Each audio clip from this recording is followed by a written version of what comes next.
Good afternoon, everybody. I'm Adam Crawford. I'm the co-director of the ESRC Vulnerability and Policing Futures Research Centre. Welcome to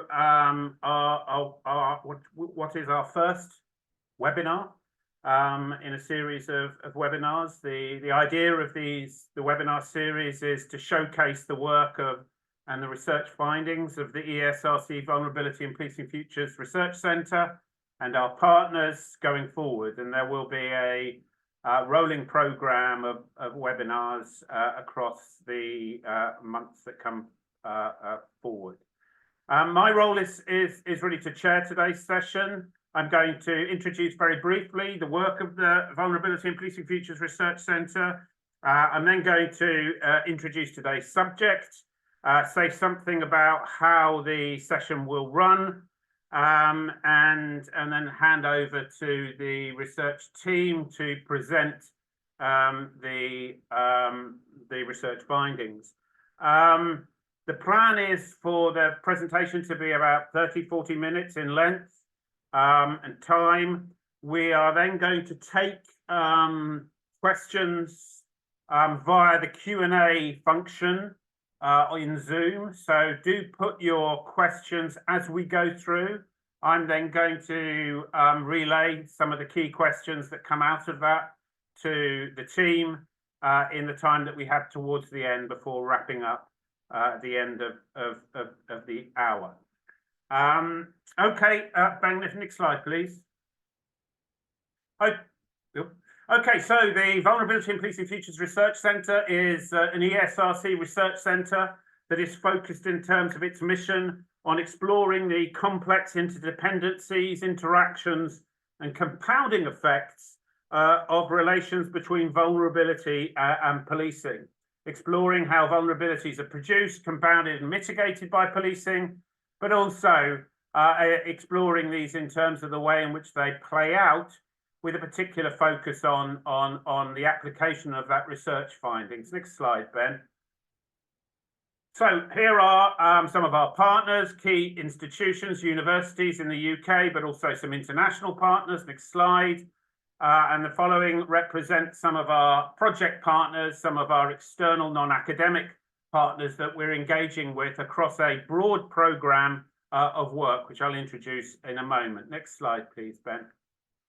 The Centre's approach is very much about the integration of data, co-producing with some of those partners, external stakeholders, but also with vulnerable people themselves, with an emphasis on lived experiences, very much foregrounding responsible innovation with a focus on generating actionable knowledge that can affect change across practices and policies that pertain to the work that we're engaged in.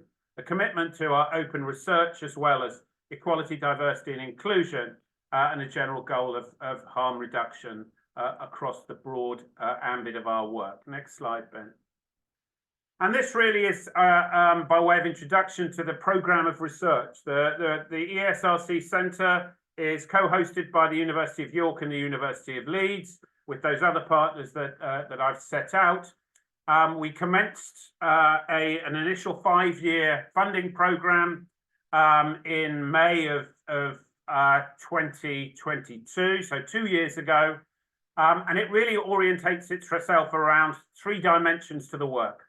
The first is the place-based work. The place-based work is focused initially on the cities of Bradford and moving towards the city of Leeds across this year, exploring linked data sets, administrative data sets from different partner organisations, those working in education, health, housing, social care, as well as policing, and doing that in a way that focused on the way in which the vulnerabilities and policing play out in particular places, and the interaction effects and the system effects across the different organisations and across the different types of disadvantage. The second dimension is a problem-oriented one. We're looking particularly in specific projects of work around particular thematic vulnerabilities, so that in the first year, county lines and an online child sexual victimisation project. Second year, we rolled out and are working on continuing a domestic abuse and a mental illness and policing project. And starting this year is our homelessness and modern slavery projects. And those are all led by co-investigators across the different institutions. The third dimension is what we refer there as public engagement, but is really also, as well as the policy and public engagement dimensions of our work, also includes a specific research dimension. And it's this element that you're going to be hearing about today. And that's researching the public understanding of policing to inform public debate, policy and practices, and trying to make sense of the way in which the public understand some of these complex issues. Next slide. That really brings me to the conclusion of that very brief introduction. Very pleased to be hosting today's webinar. As I said, the Q&A is the means through which to put your questions. I will look through those and then play them out to the team as we go forward. But it now just gives me pleasure to introduce the team itself. Professor Ben Bradford from University College London, David Rowlands and Christine Werrich are both researchers based here at the University of Leeds. And I'm going to hand over to the team to lead you through the research findings on the Minimum Policing Standard project. Ben, over to you. Great, thanks very much for that invitation, Adam.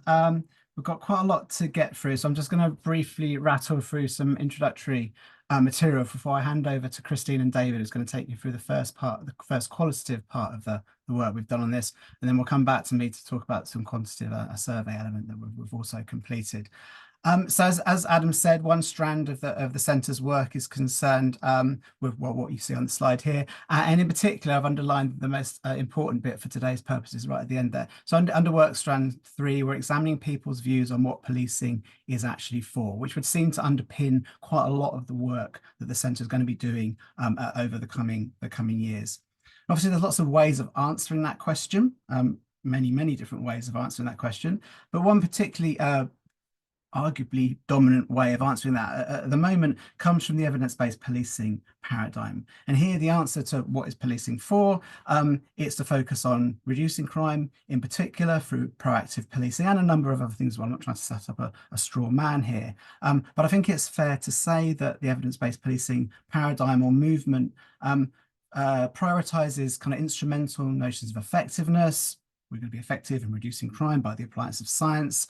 The science that underpins the paradigm has a preoccupation with internal validity from a methodological perspective, or this seems to kind of relate to what Malcolm Sparrow has referred to as elite science, what we could say as the bottom of this slide here, kind of top down, we know best policing. I think that's not an entirely unfair characterization of some of where we are in policing when we're thinking about this question of what is policing for. There's less interest, perhaps, both in the messy social worlds of implementation and context, and the role that the public may play in actually doing policing, and also in just in general, what people think about what's going on. There's a kind of an assumed relationship in a lot of evidence-based policing that if we get policing right in terms of reducing crime through the appliance of science, then public trust is going to flow relatively unproblematically from this. And I think in many ways, what we're going to tell you today provides something of a counterpoint to some of the ideas I've sketched out here. Another way of thinking about what policing is for has traditionally been to ask people what their priorities for policing are. I mean, one underlying motivation here is to think, well, if we had a mismatch between what the public think the police should be prioritising and what the police are actually prioritising, that would generate some kind of legitimacy issues. So this is important stuff. It would be a problem, clearly, if the police were spending a lot of time and attention concentrating on things that people didn't think they should be. And there's quite a lot of work being done over the years of kind of giving people lists to prioritise. This is from work Police Foundation did a few years ago. And lo and behold, if you give people these lists, what do they think the police should do? Where do they think the police should be spending most time? At the top, they'll put things like tackling sexual violence, abuse and rape, tackling knife crime, investigating crimes that cause serious physical and emotional harm. At the bottom, they'll put things like dealing with nuisance motorbikes and mopeds, responding to environmental crimes like fly tipping, dealing with illegal parking. And of course, this aligns broadly with the things that the police think they're doing, the priorities that the police think they have. Although, of course, you'd imagine in the middle of these lists, there might be some areas for contest and debate. So imagine where burglary might be from a public compared to a police perspective. And this is important work. As I say, it's important to know what people think the police should prioritize. One issue we're thinking about what are the police for in these kinds of ways, though, is these kinds of thought through priorities, the answers people will give you if you give them a task of thinking through what the police should be doing, what they shouldn't be doing, tend to clash with people's revealed preferences. So both what police get lots of communication about, all the different reasons why people call the police and expect them to intervene, and also what we know about the criteria people used to judge police activity. And here they tend not to be judging police and how, in terms of how well they're doing about serious crime, so much as judging police on the basis of their mundane, their family members, their friends, mundane interpersonal interactions with police, and the conditions of kind of low level disorder and crime in their local environment. Now, that crime may be serious, that may be knife crime, it may be much less serious, but of course it's important to people living in those areas, living in different types of areas, and they judge the police in these kinds of ways. So if you give people a prioritization list, you might be missing something important about the way they think about and judge policing. We also don't know enough about where people draw the line. So what is properly the responsibility of the police and what is not? What are the boundaries of policing? What are the boundaries of appropriate police interventions? And all this would seem to tap into the ideas. We're actually not entirely clear what is the service people think the police are meant to provide. So that's kind of where we're positioning what we're talking about today. When we're thinking through these issues of how to, perhaps, if nothing else, bring something new to the table here, we're inspired by one particular piece of work going on in another domain. That's the minimum income standard. You may have heard of this already. It's a long-standing piece of work sponsored by the Joseph Rowntree Foundation. I'm just going to talk you briefly through what the minimum income standard is before we start thinking about how we thought through what a minimum policing standard might be. So according to the JRF and their academic colleagues, the minimum income standard presents a vision of the living standards that we as a society consider everyone in the UK should be able to achieve. So these are just things that by dint of being citizens in this country, you should just be able to do. And what they do in the minimum income standard is derive a list through a focus group methodology, an iterative consensus building focus group methodology that ends up with a list of all the different things that people should just be able to afford by dint of being a citizen in this country. So here you can see food, so a typical day's food for an adult should be cereal for breakfast, toast, whatever it is, mid-morning tea and coffee and a biscuit, a light lunch, and a more substantial evening meal. And then this is repeated across all the different areas of life. So for example, a 1 week holiday in the UK, it is on the list. So they focus group, they achieve consensus of what's in the list, and then they cost it up. So as of April 2021, a single adult of working age would need just over £325 a week in income to meet the minimum income standard, to achieve the minimum level of living that they should be able to in our country. Now, we were inspired to use this. We didn't go as far as the costing, but we thought this would be an interesting, if nothing else, lens to view what people think is a service that the police should provide. So what is the minimum policing standard? What do people think the police should just be able to do in their communities, in their neighbourhoods, in the normal course of events? We very much copied, as we'll see in a minute, the kind of basic minimum income standard methodology. We conducted a series of focus groups to come up with a list. We then fielded, that's what David and Christine are going to be talking about. We then fielded items derived from that focus group work in a national survey to see if we could indeed come up with a minimum policing standard.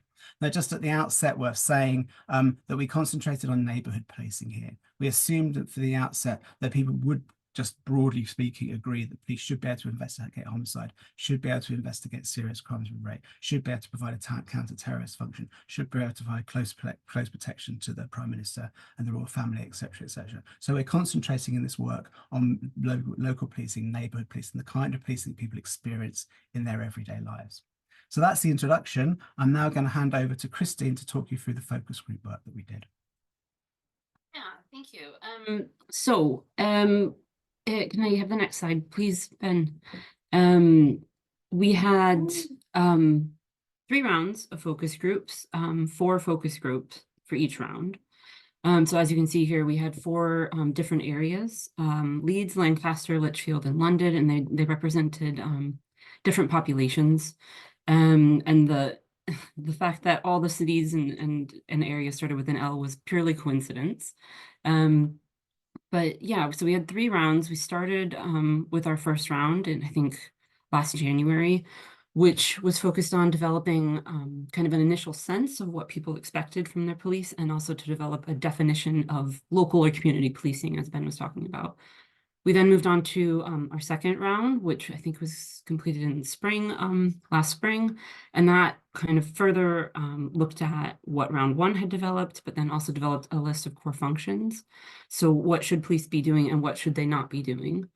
And then our final round was conducted in the summer of last year. And that kind of, again, validated the findings from round 2 and thus round 1, but also presented some scenarios that participants walked through. Can I have the next slide, please? So each of these focus groups, there were approximately 8 participants. I think the lowest number we had was 6 or 7. And it was made up of individuals from 18 to 75, I believe. And we were hoping to get individuals that had not a lot of experience with the police. So we did kind of screen for that.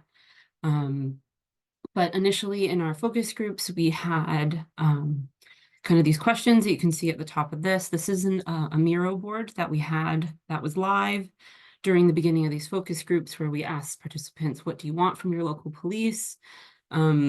You know, trying to get a balance of realistic, but also not too optimistic about what they'd want from their local police. So kind of, yeah, more realistic, in line with what they would expect.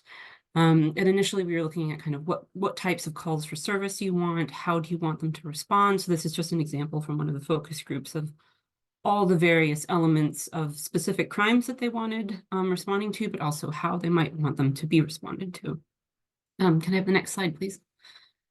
And so then once we had that kind of initial thought, we then had them kind of prioritize the different types of crimes or the different elements of policing that they wanted to see within their police. So this was specific to round 1. So as you can see here, it's, you know, quite a jumble, but we were working live with the participants. We were able to move things around and have really interesting discussions around what was important, you know, to each individual, but, you know, the group as a whole as well. Can I have the next slide, please?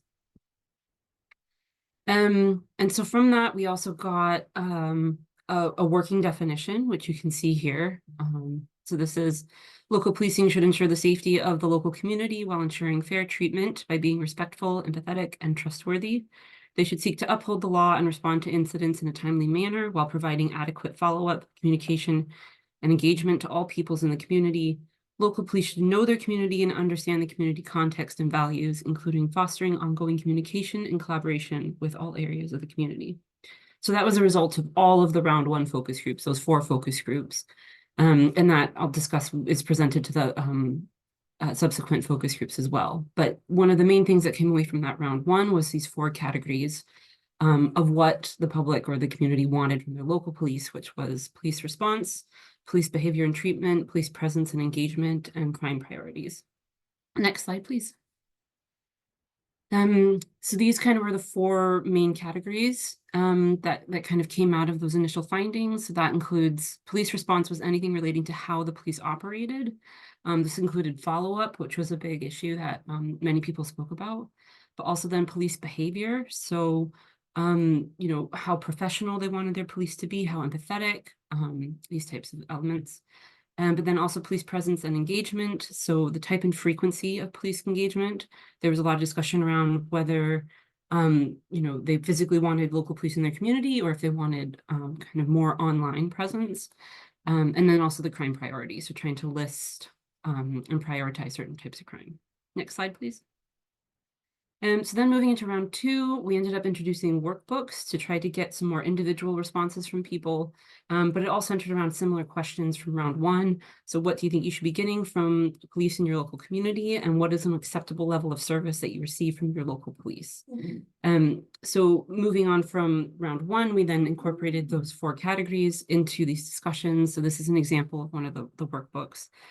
You know, we listed the various elements, prominent elements from round 1, and then had them highlight which ones they felt were most important to them, but then also had group discussions about them.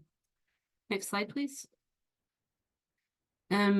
And so these are some of the kind of the main, I think you could see these listed in the previous slide, but see, these are some of the main findings in terms of the four categories. So I'm not going to read through all of them, but you can see them here. A lot of them focus on just being in touch with the local community and feeling like they had a connection of some type, whether it's physically seeing police or having police respond in a timely manner.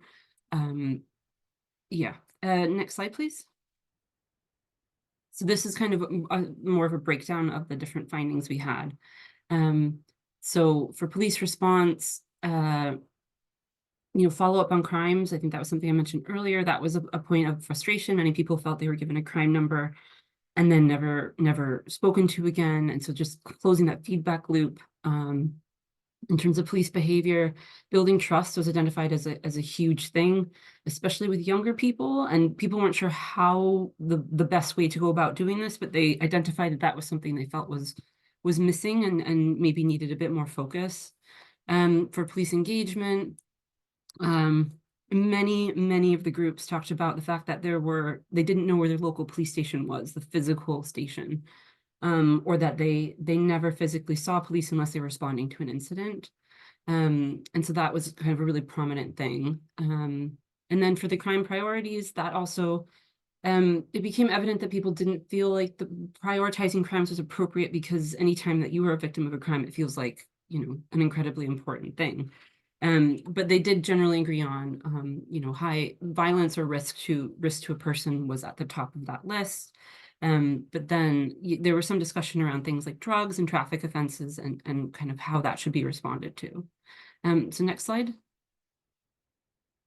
And so then this was the final, well, from the first two rounds, at least, another version of the working definition for what local policing should do on a local level. I'm not going to read through it again, but it kind of added some various elements, was more specific in some respects, but I think we're going to present the final version in a later slide. Next slide, please. And I'm going to hand over to David now to talk about the final round.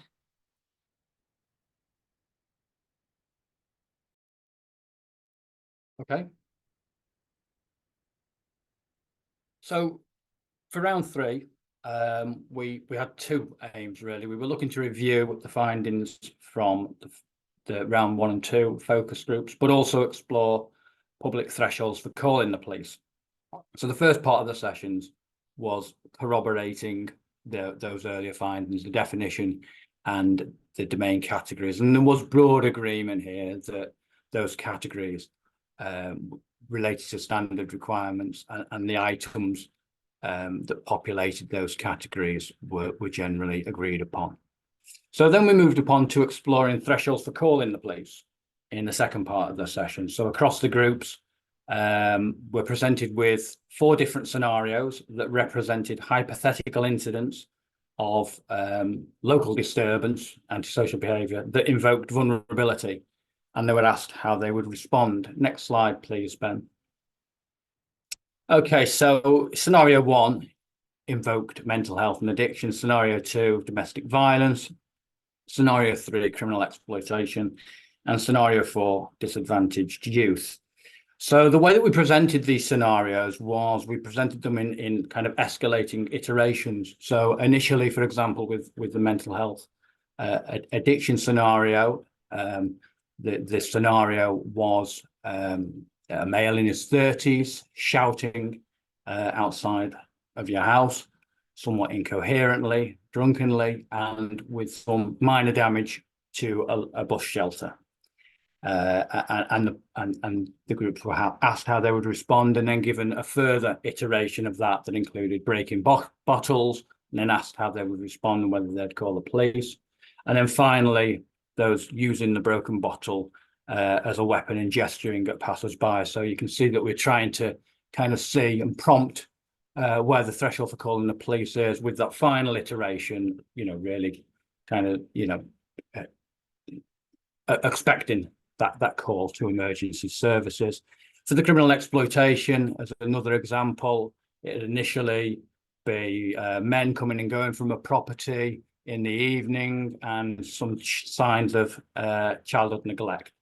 with the children playing on the streets, dirty and in, dirty clothes. And then that would escalate to awareness that the mother had mental health and addiction issues. And then finally, the explicit observation that the 13-year-old son was drug dealing. So that was how we were kind of prompting those through the iterations. Next slide, please, Ben. So some of the findings were that there were some universally accepted conditions for a police response and where an emergency police response was expected. So there was kind of a social consensus that where there was a threat of potential harm to a person, either themselves or others, particularly a threat of violence, there was a need for the police to respond, because the police alone have the capacity to eliminate that risk through coercion if necessary, and to apprehend if that's needed. Also incidents involving children at risk.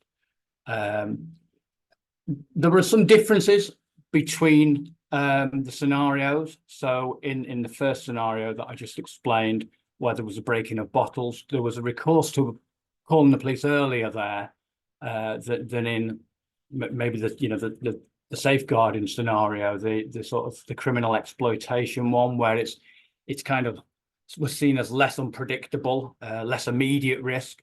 So there was more recourse to social services and only the police later on. And even then, not necessarily. And there was some differences between genders as well. Females seem to be more risk aware of the potential for risk, potential for violence, rather than the actuality of violence. They were more likely to call the police earlier than males.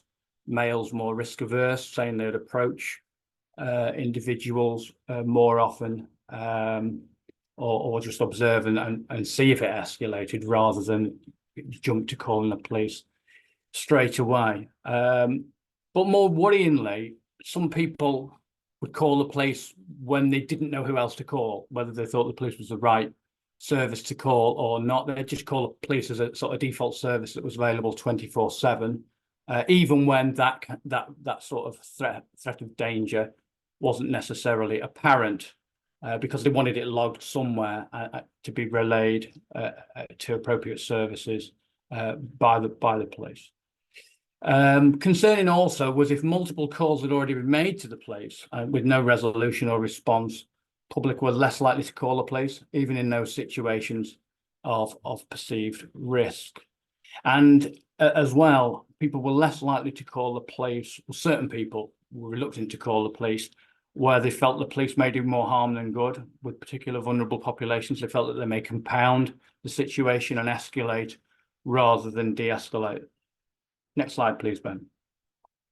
One of the other differences, one of the other variables, I suppose, impacting this was whether the incident was normative for an area. So if a neighbourhood frequently had displays of this sort of antisocial behaviour or disturbance, people were less likely to call the police, and whether that was because they had seen it play out without any manifest danger, or whether they just had different attitudes towards the police. And you can see some of these differences related to the various locations. In Lichfield, we drew on a rural population, and there was more alacrity in calling the police earlier on in scenarios here, and some of that probably related to the fact that those incidents were less frequent. And at the opposite end of the scale, in London, there was very much a mind your own business kind of attitude, with calling the police being more of a recourse of last resort.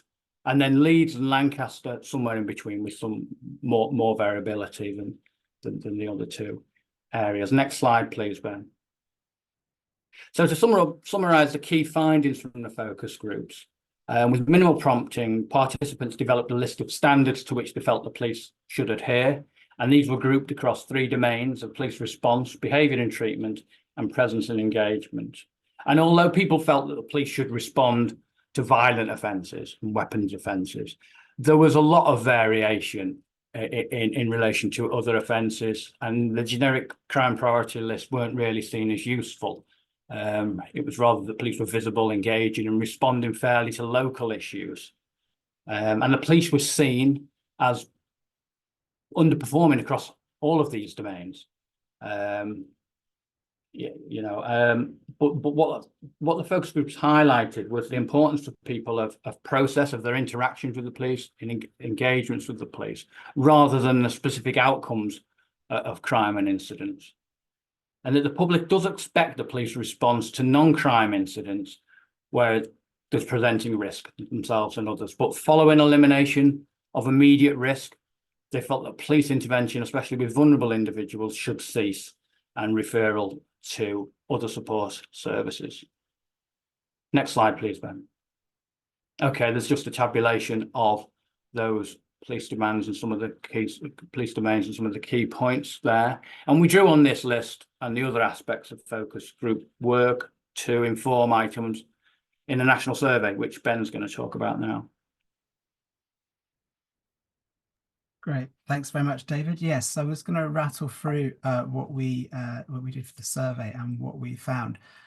Just a very small bit of context here, which obviously we're not claiming to have reinvented the wheel here. I mean, survey methodology and investigating public opinions of the police has got a very long history and heritage in the UK, and much more widely than that. What I think we are doing is avoiding, or at least adding to what generally happens, which is the recycling of established ideas and survey items within those surveys, which is really important for reasons of replication, establishing time series, but makes them arguably less responsive to perhaps what the public wants, which taps into the second thing I think we're doing, which is to circumvent what usually happens, which is the fact that surveys tend to be established with the interests of the surveyor in mind, whether that be the police, academics, policymakers, police and crime commissioners, whoever it happens to be. And there's actually rather limited engagement with in the literature on survey, the use of surveys in public opinion work around policing. Little engagement between the qualitative and the quantitative,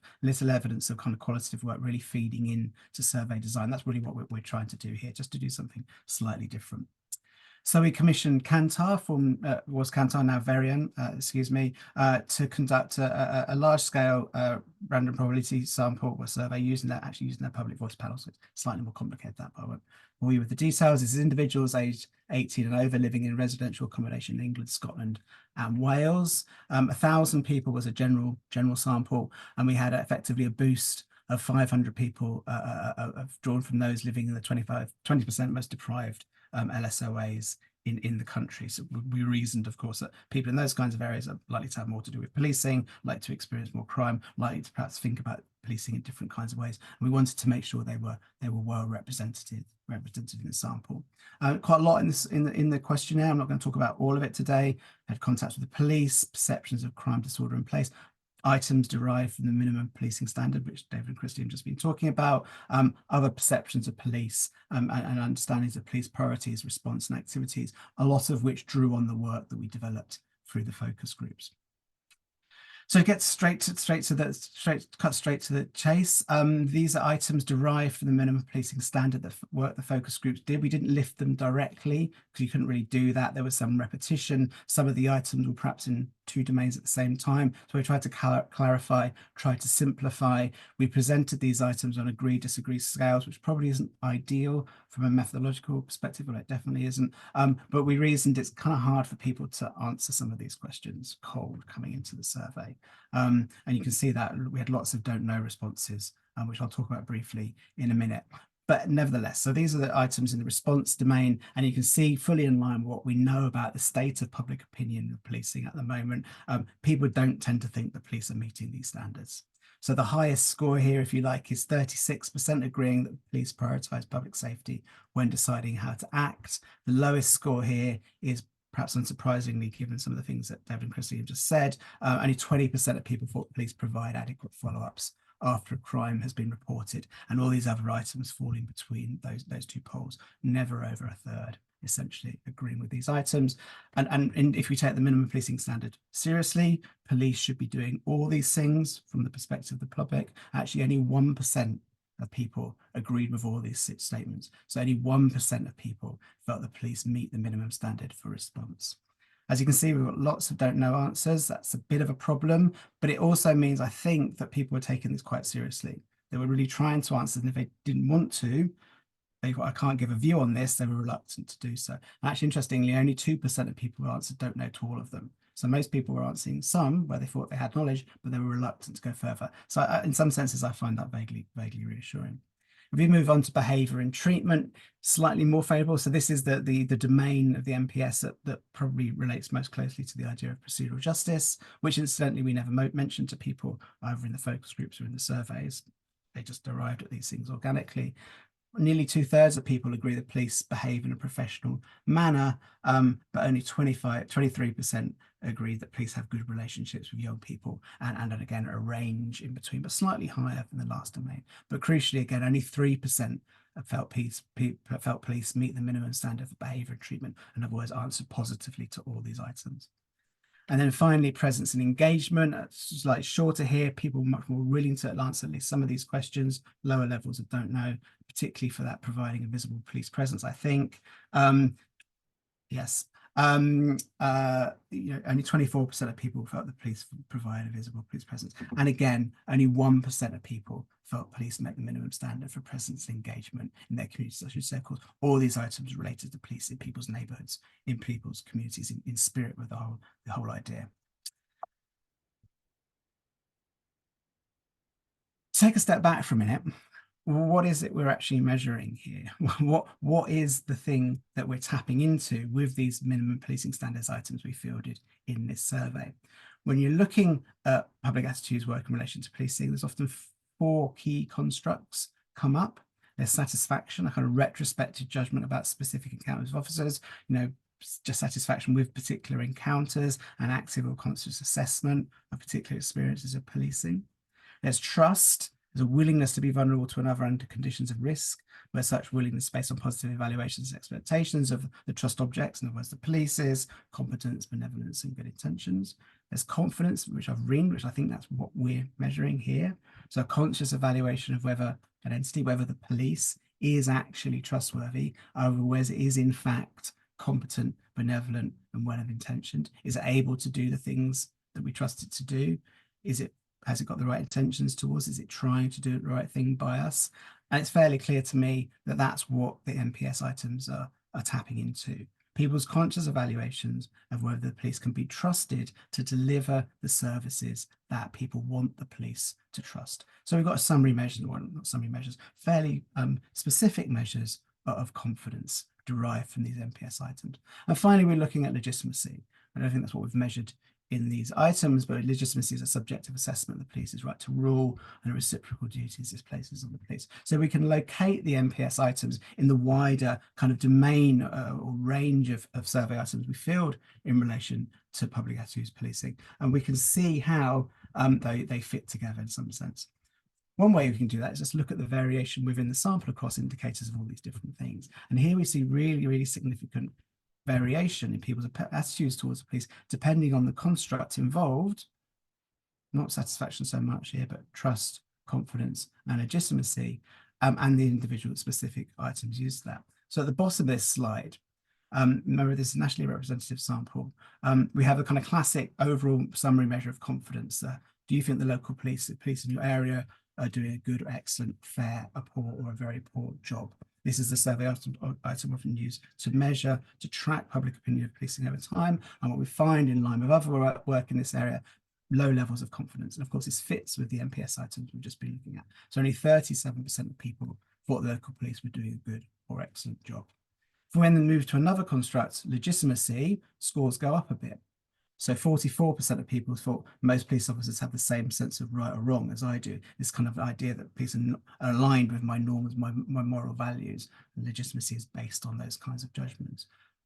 Also, 44% thought it was a moral duty to back the decisions made by police, even when you disagree with them. That's a kind of duty to obey component of legitimacy. So slightly more legitimacy than confidence, if you want to make those kinds of comparisons, but less, you might want to say, it's really quite concerning that over more than half of people didn't feel confident in saying, didn't feel able to say that police have the same sense of right and wrong as they did themselves.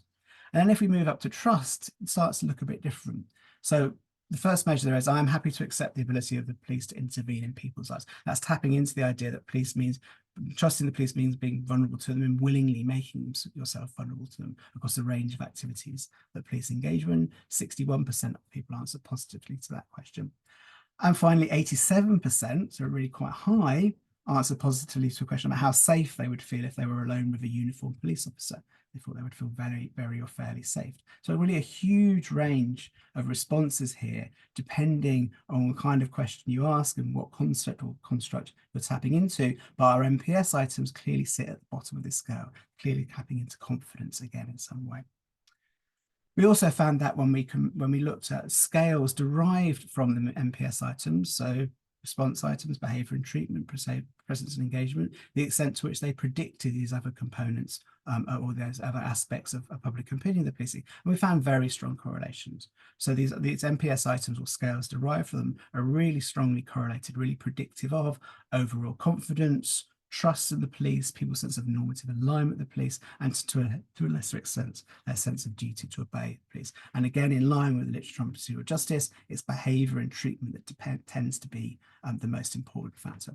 With one really interesting distinction, and that is when if you look at the overall measure of confidence, this kind of good job local question, presence and engagement is very strongly predictive of answers on that question, the present engagement scale derived from the MPS. So when we're looking at the decline or the very low levels of confidence in the police in England and Wales, particularly at the present point in time, we should very much be looking at that. And we know this already in terms of people's understanding, experience that police aren't present in their communities, they're not engaged with their communities, they're not visible in their communities. That's coming through very strongly in this work. Just very quickly look at some of the other things we included in the survey that are built on the focus group work. We tried to tap into people's sense of when the police should not get involved. We tried to give people a list of the kinds of situations, the kinds of crimes here the police get involved with, and whether actually they thought perhaps they shouldn't be doing that. Perhaps they've got better things to do. So given pressure on police budgets, do you believe there are any behaviours on this list that the police should not investigate? By not investigate means that they do not take an active effort to identify and arrest the culprit. People are allowed to select as many or few as they wish. Really interestingly, 43% of people thought the police should definitely get involved in all of these. Only one item, use soft drugs, for example, candidates, where about 40% of people thought, okay, the police shouldn't get involved in that. Everything else was less than 20%. Most people continue to think the police should get involved in all these different crime types. And we look at the maximalists, the ones, the 43%, the police should investigate all these crimes. Those people are more likely to be older, more likely to be female and or Asian, to be worried about crime and to have authoritarian mindsets. So that gives you some kind of insight into the kinds of people who are perhaps most ready or most willing or in some sense, if they're most forced to involve the police in a range of different social situations. We also gave people a list of kind of non-crime events, but which the police also commonly get involved in. School truancy, nuisance neighbours, teenagers hanging around on the streets. Really interestingly here, again, people very willing or seem very willing to perhaps the police should get involved in this. So only school truancy and a couple arguing loudly in the street scored over 50%. So over 50% of people saying that this is not something the police should get involved in. And interestingly, a couple arguing loudly but not violent in the street, 40% of people still thought that police should get involved in that. And you have to suspect, and that's got something to do with what David was talking about, they see risk, they see danger, or at least the potential for risk and danger in these kinds of situations. And who do you have something to do with that? It's the police. So they're reluctant to say the police shouldn't get involved in these kinds of situations.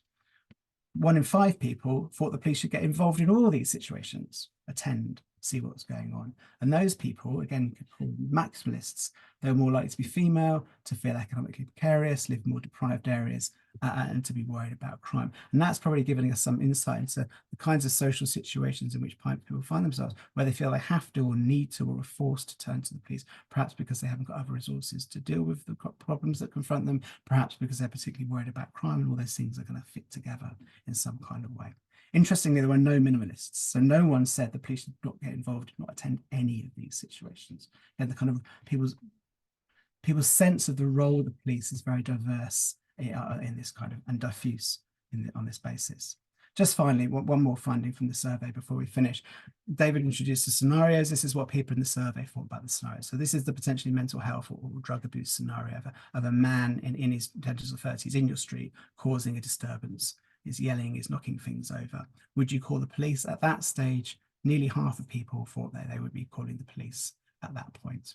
If he's now breaking bottles on the street, he's beginning to do minor damage to a bus stop, 82% would call the police. So most people, in a sense, in a survey context, nearly everyone would call the police by that stage. He's now holding a broken bottle as a weapon and continues to shout. It appears as though he may harm himself or anyone who approaches him, as David suggested. Everyone's saying, nearly essentially everyone is saying that they would call the police by that stage. And what I think this is really giving us the insight into the extent to which people feel they need to or have to or are willing to involve the police again in these kinds of situations. What's really interesting here is those who would call at the first opportunity, so among the 47%, they were more likely to be older, more likely to be Asian, more likely to be worried about crime and to have authoritarian mindsets. They weren't more likely to trust or legitimize the police. So what they thought about the police wasn't particularly salient in the situation, in their judgments about the situation. It was the situation itself and the need to invoke someone who could deal with that situation, who would have power to use force, perhaps, within that particular context, that was kind of seemed to be driving their judgments about these things. Just to conclude, as David kind of said already, widespread agreement about what the minimum standard of policing should aspire to among the public. People take a very process-based approach to questions about what the police are for.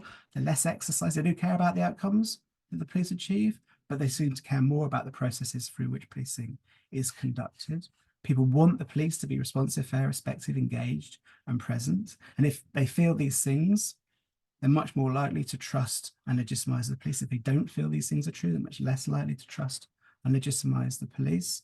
People seem to be pretty clear, I think, on the distinctive need for the police to respond effectively in moments of danger, risk, and uncertainty. And to some extent, this may transcend questions of trust, confidence, and legitimacy. It's not so much what you think about the police that's important, what you think about the situation that seems to come through here. So one of the things we're saying about this is people seem to be instinctive Bitnerians, but they get the idea that the police are who you call when something that ought not to be happening and about which someone had better do something now is indeed happening. Because there's risk, there's danger in the police, the organisation that deals with risk and danger.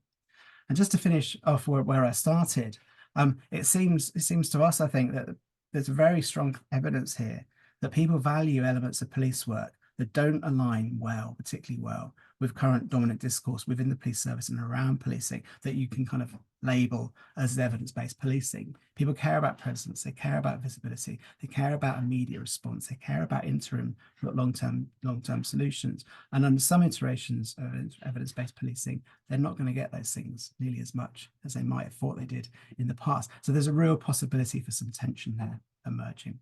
So I will close there and hand back to Adam as the chair, I believe. Right, Ben, thanks a lot. I think there's a couple more slides. So if you just want to show those, because it was this is really to say that if you're interested in the work that you've been hearing about, want to know more, today, and it's hot off the press, a 4-page summary findings from the first element, i.e. the focus group work that Christine and David summarised, has been published on the Vulnerability and Policing Futures Research Centre's website. You can use the QR code, or you can just go to www.vulnerabilitypolicing.ac.uk or something like that, and find it there under the minimum policing standards. So that's available. A second summary finding, it will be available in due course, as will hopefully publications coming out of this work.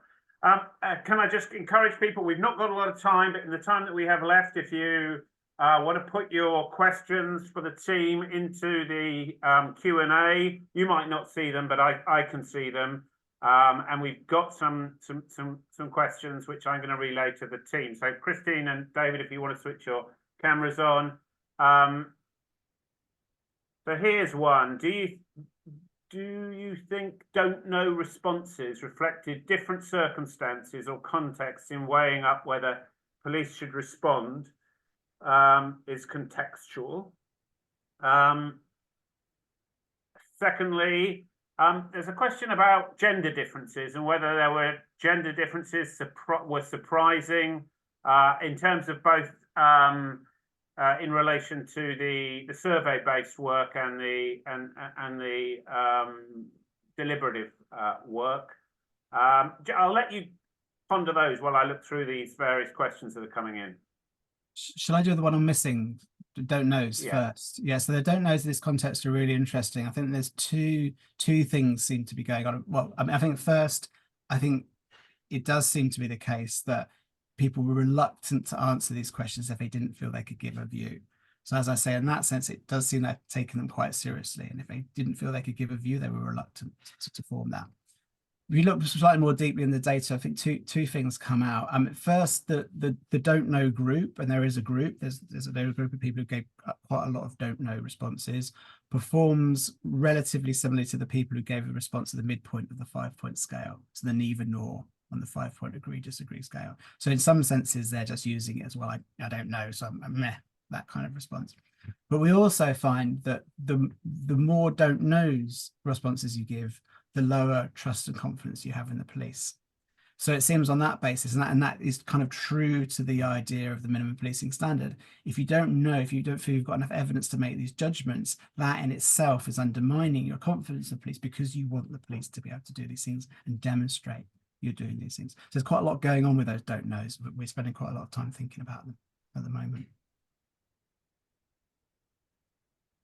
Did somebody else from the team want to pick up the gender differences? Yeah, I'll pick on that. And it was just a general trend, and it certainly wasn't every female and every male, but there was a trend in females, I think, to be aware more of the potential for things escalating, and to think about, well, better to be on the safe side, and the police are there to protect us. That's the service that's there to protect us. So it's their job to come, even if I think there may be a risk. Whereas males tended to think that they were the ones to go out and see what was going on, and maybe have a chat with the family or the person on the street. So there was a bit of a pattern there. I wouldn't say I was necessarily surprised or not surprised, but it was an intriguing finding. Christine, did you want to add to that at all or not? Okay, a couple more questions which are kind of related. So the first, and these may be for you, Ben. Did participants explain what professional manner meant in relation to officer behaviour? And when talking about presence, engagement and visibility, did people mean physically present, or did that include more remote means, i.e. social media, online video conferencing, etc.? David and Christine probably could answer these better than I can based on the focus group work, but my general sense in relation to the second question is people meant physical co-presence. And that in large part stemmed from their understanding that what do the police bring to the table? They bring the potential to use force to solve problems that then deal with risk. And the authoritative, they are the authoritative response to risky and dangerous situations. And it's difficult to do that remotely. Yeah, I was just going to say, in relation to the focus groups, when talking about presence, some people wanted to see police officers physically within their neighborhood, whereas some people were more interested in possibly having a community WhatsApp group where they could reach out to an officer. So that was kind of the break, but I will say that there was probably a stronger desire to have a physical presence, whether it be a physical police station that they could attend or officers in their community that they were able to recognize and know. In relation to the other question about professional manner, there was again a bit of a split where some people wanted officers to be very empathetic and listen, whereas others felt that they wanted an officer to be very professional, to be, empathetic to the point that they were listening, but not necessarily getting kind of touchy-feely, if that makes sense. But I think that was based on kind of just personal preference. But there was an agreement that police should be behaving in a manner that many would agree to be at least professional, in the sense of they were doing their job, they were listening, they were writing down, and they were providing some form of feedback. Okay, we've got another question here. Can you say anything more about the degree to which perceptions of capacity and resources versus perceptions of police values drive trust and legitimacy? I'll go first. I mean, I don't think they're two separate things. So it's clearly very value based. So both trust and legitimacy rest on perceptions and understandings and experiences of shared values. But lacking resource is a value issue for people. And one of the things that came out from the focus groups very clearly, most people didn't think they were going to get any of this stuff from the police. Right, because then they were very aware of the kind of resource constraints and they were very aware of the pressures on policing. They also felt abandoned by policing. So the extent to which they recognized there were resource constraints that meant we weren't getting some of these things reflected back on their understandings of the value of the police. So you kind of got this sense of kind of abandonment and they're just not here and they don't care about us. So they're not really two separate things, they're the two sides of the same coin. I mean, would that be fair enough, David and Christine?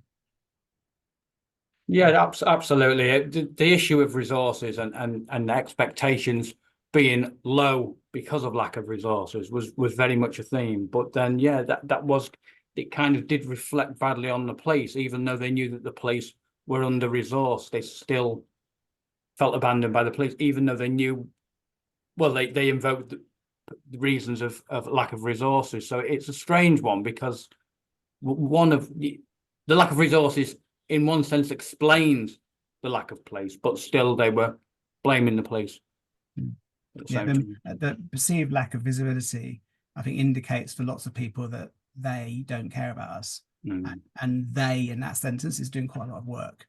It's not just the police, it's lots of other service providers and the government and the state more widely, because the police kind of wrap up a lot of that stuff for people.